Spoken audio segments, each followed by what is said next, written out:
সুপ্রিয় ভাই ও বন্ধুরা, সবার প্রতি রইল সালাম ও শুভেচ্ছা। আসসালামু আলাইকুম। সিরাজগঞ্জ জেলার তাড়াশ উপজেলার নওগাঁ ইউনিয়নের করতোয়া নদীর তীরে হজরত শাহ শরীফ জিন্দানি রহমতুল্লাহের মাজার অবস্থিত।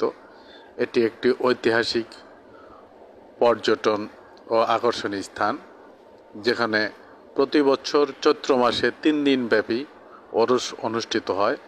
মাজারটি 1526 খ্রিস্টাব্দে গৌড়াধিপতি সুলতান নসরত শাহের শাসনামলে নির্মিত হয়েছিল। হযরত শাহ শরীফ জিন্দানি রহমতুল্লাহ চলনবিল অঞ্চলে ইসলামের দাওয়াত পৌঁছে দিতে এসেছিলেন এবং তার মাজার শরীফটি ইসলামিক ঐতিহাসিক এক নিদর্শন।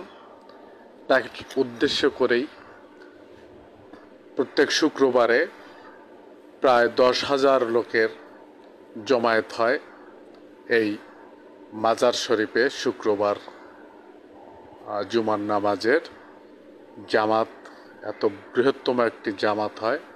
সিরাজগঞ্জ জেলার মধ্যে হয়তো এটাই একটি বড় শুক্রবারের জুমা নামাজের জামাত। খুবই রহমতের জন্য বিভিন্ন এলাকার লোকজন